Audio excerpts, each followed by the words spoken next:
Hello MPPSC aspirant, स्वागत है आप सभी का अपने यूट्यूब चैनल एमपीपीएससी वाले में।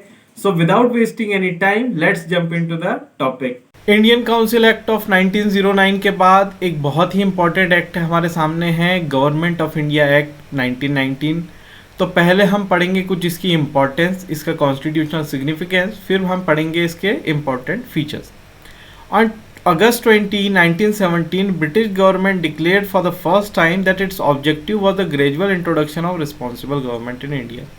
20 अगस्त 1917 को पहली बार ब्रिटिश गवर्नमेंट ने एक उद्देश्य जताया कि हमारा मकसद भारत में एक रिस्पॉन्सिबल यानी संवेदनशील सरकार स्थापित करना है जो भारतीयों के प्रति संवेदनशील नज़रिया रखे। The Government of India Act 1919 was thus enacted, which came into force in 1921. और इसी क्रम में भारत सरकार अधिनियम 1919 लाया गया जो 1921 में भारत में लागू हुआ। इसे ही हम मॉन्टेग्यू क्लेम्सफोर्ड रिफॉर्म के नाम से जानते हैं। तो अब हम पढ़ेंगे कुछ इंपॉर्टेंट फीचर्स इसी एक्ट के बारे में। It relax the central control over the provinces by demarcating and separating the central and provincial subject. इस एक्ट के द्वारा केंद्रीय सरकार ने जो प्रांतीय सरकार होती थी उन पे अपना नियंत्रण धीरे धीरे कम करना चालू किया और प्रांत सरकारों को स्वायत्तता देनी चालू करी और केंद्र सरकार के विषयों को और प्रांतीय सरकार के विषयों को बांट लिया गया। यानी कुछ ऐसे विषय जिन पे सिर्फ केंद्र सरकार कानून बना सकता था और कुछ ऐसे विषय जिन पे प्रांत सरकारें कानून बना सकती थी। ठीक उसी तरह जिस तरह इस समय हम सेंट्रल लिस्ट और स्टेट लिस्ट को प्रैक्टिस करते हैं इंडियन कॉन्स्टिट्यूशन के अंदर में। The central and provincial legislature were authorise to make laws on their respective list of subject. केंद्रीय सरकार और जो प्रांतीय सरकार होती थी इनके जो विषय होते थे ये अपने अपने विषय पे कानून बना सकती थी। यानी ऐसे विषय जिन पे कानून बनाने का अधिकार केंद्र सरकार को है उन विषयों पर केंद्र सरकार कानून बना सकती थी और जो प्रांतीय विषय होते थे उन पे प्रांत सरकारें कानून बना सकती थी। However the structure of the government continued to be centralised and unitary. लेकिन अभी भी जो सरकार का ढांचा था वो केंद्रीकृत और एकीय ढांचा था।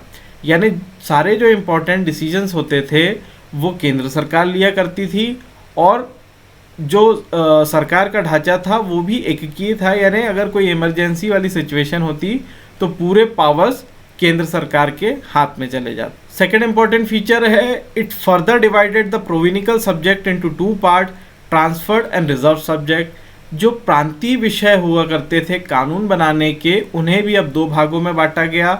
एक भाग हुआ ट्रांसफर्ड सब्जेक्ट और एक भाग हुआ रिजर्व्ड सब्जेक्ट। यानी प्रांतीय सरकार जिन जिन विषयों पर कानून बना सकती थी और उस समय हमें याद रखना होगा कि प्रांतीय सरकारें होती थी जैसे बॉम्बे प्रेसिडेंसी, मद्रास प्रेसिडेंसी और बंगाल प्रेसिडेंसी। तो अगर इन प्रेसिडेंसियों को अपने विषय पर कानून बनाना है तो उन विषयों को भी दो भागों में विभाजित कर दिया था। एक थे ट्रांसफर्ड सब्जेक्ट और दूसरे थे रिजर्व्ड सब्जेक्ट। अब हम पढ़ेंगे ट्रांसफर्ड सब्जेक्ट कैसे होते थे, रिजर्व्ड सब्जेक्ट कैसे होते थे और उन पर कानून कैसे बनाए जाते थे। The transferred subject were to be administered by the governor with the aid of minister responsible to the legislative council.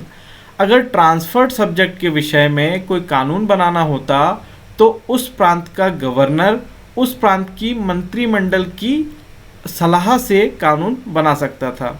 मान लीजिए कि बंगाल प्रेसिडेंसी के लिए कोई कानून बनाना है तो बंगाल प्रेसिडेंसी का जो गवर्नर होगा वो बंगाल प्रेसिडेंसी की मंत्रिमंडल से सलाह लेके कानून बना सकता है ट्रांसफर्ड सब्जेक्ट्स में।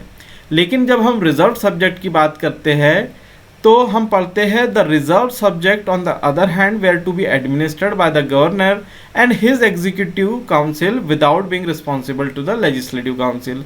अगर रिजर्व सब्जेक्ट्स पे कोई कानून बनाने होते तो उसे उस विषयों पर कानून बनाने का अधिकार उस प्रांत के गवर्नर को होता और उसकी एग्जीक्यूटिव काउंसिल को होता और रिजर्व सब्जेक्ट पे कानून बनाने के संबंध में गवर्नर को उस प्रांत की मंत्रिमंडल से किसी भी प्रकार की सलाह लेने की आवश्यकता नहीं पड़ती। तो यही अंतर था ट्रांसफर्ड और रिजर्व्ड सब्जेक्ट्स में। This dual scheme of governance was known as dyarchy और इसी प्रकार की जो शासन प्रणाली थी उसे द्वैत शासन प्रणाली भी कहा जाता है। थर्ड इंपॉर्टेंट फीचर है इस एक्ट का, it introduce for the first time bicameralism and direct election in the country. और इस एक्ट के द्वारा भारत में पहली बार डायरेक्ट इलेक्शन यानी सीधे चुनाव करवाना और बाइकैमरलिज्म यानी दो विधान भवन होने की सिद्धांत को भी अपनाया गया। जैसे कि इस समय हम जानते हैं केंद्र सरकार में दो विधानमंडल या दो विधान भवन हैं, जैसे कि लोकसभा और राज्यसभा, इसे ही हम लोग बाइकैमरलिज्म कहते हैं। Thus, the Indian Legislative Council was replaced by bicameral legislature consisting an upper house, Council of State and lower house Legislative Assembly। और इसी तरीके से भारत में दो सदनों से मिलके एक भारत का विधान भवन बनाया गया, जिसमें अपर हाउस जैसे आज राज्यसभा होता है और लोअर हाउस जैसा लोकसभा होता है। इस तरह के सिद्धांत को भी भारत में अपनाया गया। The majority of the members of the both houses were chosen by direct election.